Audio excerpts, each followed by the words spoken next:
Welcome to Zwida Media. If you're new to this channel, please subscribe. Don't forget to like, comment and share. Here's a new video for today. Enjoy.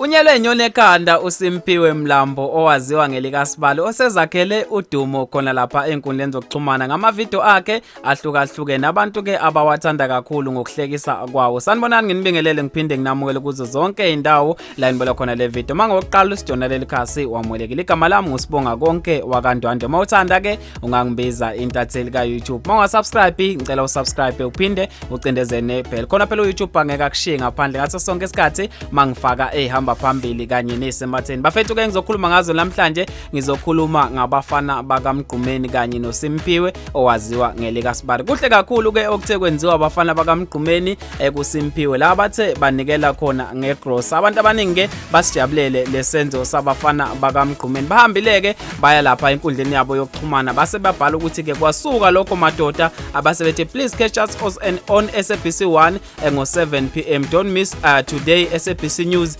Basebethi jazz elikhulu together with Sibali's family osizweni eNewcastle. Babhale kanjalo ke khona lapha enkundleni zokuxhumana abafana bakaMgqumeni. Kanti ke besho ukuthi ke namhlanje kusihlwa asibukele indaba ukuthi ke kuzobe kwenzakalana. Abantu abaningi ke basijabulele ke lesenzo sabo abafana bakaMgqumeni ukuthi ke kuhle ke ukuthi nelule isandla kwabanye abantu abaswele. Kanti ke ngizofunda nje ama comment ambalo. uZolani Zolile uthe sibonge iqhawe lethu jazz elikhulu ngokubiza kwalo. Wasethi ke sibusisiwe isandla esamukelayo kunesiphayo. uNkulunkulu anibusise ndle emnyama.